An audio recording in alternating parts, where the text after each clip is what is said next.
né fan de Nana, est-ce que vous avez vu l'interview qu'a donnée Ayazawa pour Vivienne Westwood? Ce que je vous propose, on a regardé l'interview ensemble, je la découvre en live, je l'ai trouvée qu'en anglais, mais on va la traduire. N'hésitez pas, je vais faire quelques commentaires à chaque fois pour apporter peut-être, un peu d'analyse ou du moins vous partager mon ressenti à chaud, sur cette interview. N'hésitez pas en commentaire à partager aussi, les vôtres. J'ai l'impression de faire une présentation. Petite présentation PowerPoint, on retourne à l'école. Alors, hop, donc nous avons, hop, toujours cette magnifique couverture. Et là, on a quelques rappels donc de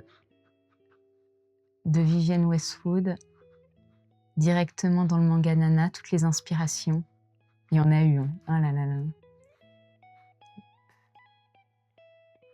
Et ensuite, on a une interview. Donc, on va la regarder. Je vais la traduire en live. Alors, allons-y. Donc, la première question, c'est comment est venue l'idée initiale de Nana? Est-ce que ça a commencé par votre intérêt pour la mode ou par votre amour du punk? Excellente question.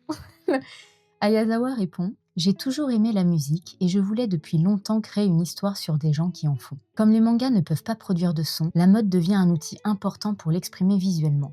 Pour moi, dessiner un groupe punk et dessiner les vêtements de Vivienne était indissociable. Je pense que la musique et la mode ont toujours été étroitement liées, quelle que soit l'époque. C'est marrant parce que j'ai une amie qui vient juste de découvrir l'animé et elle me disait, mais en fait, l'un des personnages les plus importants finalement, c'est la mode, peut-être même plus que la musique.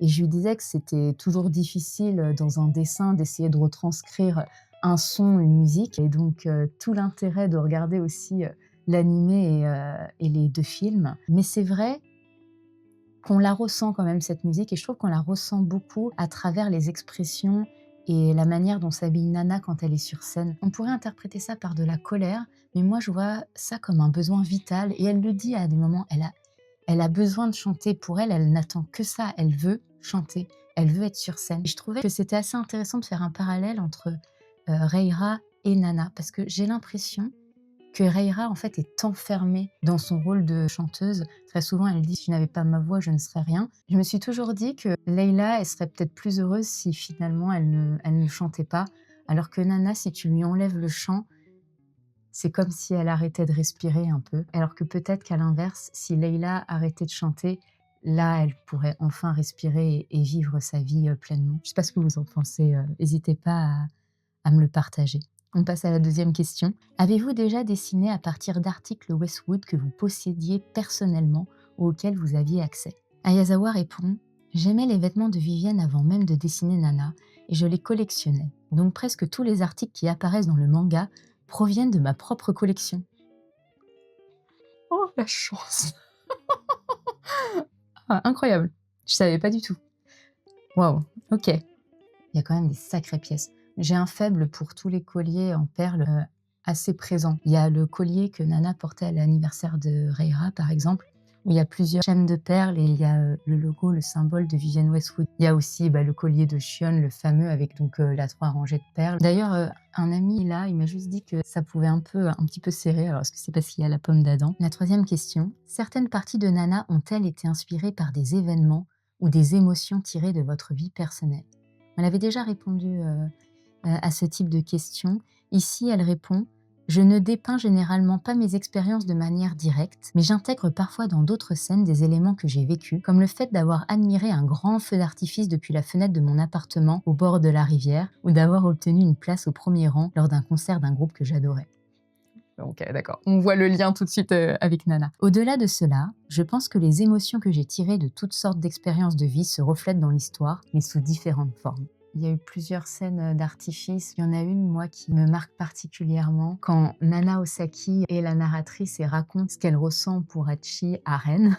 Il y avait Hachi qui, à l'époque, était avec Nobu. Et là, Nana Osaki la regarde. Hachi lève les yeux, voit Nana et commence à courir en yukata. Il y a une sorte de slow motion jusqu'à ce qu'elle arrive, mais qui était vraiment poétique pour le coup. Et à un moment donné, Ren, il dit: mais t'es amoureuse de Hachiko ou quoi? Après, il y a débat. Est-ce que, les 2 nanas finalement étaient amoureuses ou est-ce qu'on a affaire à une histoire, d'amitié, platonique avec, beaucoup d'amour, peut-être une forme, d'admiration? En tout cas, moi, je vois de la sororité. C'est aussi pour ça, je pense que cette œuvre, elle perdure et qu'elle est aussi actuelle. On a tendance un peu à opposer les 2 nanas, mais finalement, je trouve on devrait pas. C'est 2 personnages, complètement différents qui s'apprécient, qui s'aiment énormément, qui peut-être placent l'une et l'autre sur une forme de piédestal qui fait que parfois elles ont du mal à communiquer entre elles et à avouer, des moments, peut-être pas de faiblesse, mais des moments un peu plus sensibles, des moments où elles peuvent baisser leur garde. Nanao l'a fait une fois qu'elle a vu Ren, qu'elle rentre dans la famille d'Hachi, où elle rougissait et Hachi disait que Nana, à ce moment-là, était vraiment très mignonne. Cette relation, voilà, je l'aime beaucoup. Je la trouve, quand même assez réaliste. Après, c'est vrai qu'on avait envie qu'elles discutent. S'il n'y avait pas ce manque de communication, je pense qu'elles auraient pu, surmonter des choses ensemble et éviter ce destin assez tragique. Finalement. Mais on espère un retour où elles pourront avoir une longue, conversation avec, leur verre à la fraise, en regardant justement, la vue à travers la fenêtre de l'appartement 707. Suite de l'interview. Quelles ont été vos impressions lorsque vous avez entendu parler de cette collaboration pour la première fois? D'accord, donc la collaboration est venue à elle. Ayazawa répond: J'ai toujours aimé la musique et je souhaitais depuis longtemps créer une histoire autour des personnes qui y sont impliquées. Comme les mangas ne peuvent pas produire de son, la mode devient un outil important pour l'exprimer visuellement. Pour moi, dessiner un groupe punk et dessiner les vêtements de Vivienne était indissociable. Je pense que la musique et la mode ont toujours été profondément liées, quelle que soit l'époque. Je suis vraiment heureuse de voir qu'il y a plein d'univers qui se mélangent. Et le manga permet de faire ça, parce que quand il y a un manga, il peut y avoir l'animé ensuite qui en découle. Qui dit animé dit seiyuu, comédien de doublage, dit création de tout un univers musical, d'un univers coloriel aussi. Puis ensuite, on peut créer donc des concerts, des ciné-concerts, on peut y créer des jeux vidéo, des artbooks, des romans, des light novels, des films aussi avec des acteurs. Moi, je trouve ça magique de tirer le fil et là, on voit qu'un manga qui nous montre des pièces, mais incroyables. J'aurais peut-être pas connu Vivienne Westwood sans Nana, ou du moins, j'aurais pas été familière avec certains designs iconiques. Et de voir que les deux, voilà, s'entremêlent et qu'aujourd'hui, on a une collection. Alors, bon, collection limitée que personnellement, je n'ai pas commandée, mais de voir ce que ça peut donner dans la vraie vie. Après, il y a toujours des choses à dire. Mais en tout cas, de voir que ces vêtements, sacs et bijoux existent, rien que pour ça, je suis vraiment très contente et pas n'importe quelle collaboration quand même. Je me dis à la place d'Ayazawa, ça doit être une forme de enfin, je veux pas parler pour elle, mais ça doit être une forme de rêve, non? Que tu te dis quand tu vas commencer que des années plus tard, ton manga, il aura encore autant d'impact et qu'il a tellement d'impact qu'il y a même la marque de mode que tu aimes particulièrement, dont tu t'inspires pour proposer des tenues à tes personnages. On va les retrouver, dans la vraie vie et les personnes, elles vont, littéralement se jeter dessus et que ça allait partir en quoi? 10-20 minutes? Incroyable, franchement incroyable et je trouve que c'est une belle marque de respect. Bon après il y a toujours des choses qui se passent, enfin voilà, il y a aussi un enjeu économique, mais en tout cas nous derrière, voilà, on a cette opportunité. Voilà, bon bref, je suis ravie, voilà, tout ça pour dire je suis ravie. Autre question, après avoir vu la gamme d'articles issus de cette collaboration, avez-vous des commentaires ou des préférés? Ayazawa a dit: J'ai été submergée par l'émotion. Quand j'ai vu les documents présentant la gamme pour la première fois, j'ai été tellement émue que j'ai pleuré. C'est beau, franchement c'est beau. Je trouve que c'est un beau moment. Je me mets à sa place 2 secondes. Vraiment, je trouve ça touchant cette collaboration. Donc tous les articles inspirés par l'image de Nana et Hachi sont magnifiques. Et quand j'ai vu les ballerines Rocking Horse rose à carreaux, elles étaient tellement mignonnes que j'ai littéralement crié. Personnellement, j'étais également ravie de voir qu'il y avait des articles réédités. Rien que l'idée de pouvoir porter à nouveau mon t-shirt Milky Way préféré, même s'il est usé, me rend très heureuse. Quant au collier Giant Orb Lighter, j'ai souvent entendu des fans dire qu'ils en voulaient un, donc je suis sûre qu'ils seront ravis. C'est une gamme parfaite et complète, vraiment merci beaucoup. Une autre question, selon vous, quel est l'héritage de Nana et comment pensez-vous qu'il perdurera à l'avenir? C'est une question difficile. Je ne peux pas analyser objectivement mon propre travail à ce point, mais si je devais répondre, je dirais peut-être que Nana a été acceptée par un large éventail de lecteurs, même par ceux qui ne lisent généralement pas de shoujo. Je vois beaucoup de commentaires, par exemple, il y a des personnes qui disent « Ah Nana, mon premier shoujo », et d'autres vont répondre « Mais ce n'est pas un shoujo ». Officiellement, c'est un shoujo puisqu'il a été publié dans le Cookie Magazine, mais faut pas se limiter à ça. C'est une catégorie associée à une stratégie marketing où on identifie que certaines personnes, en fonction de leur âge et leur sexe, vont être davantage attirées par tel ou tel type d'œuvre. Mais ça doit pas nous freiner parce que dans ces cas-là, ça voudrait dire, par exemple, moi, je ne lirais que des Josette.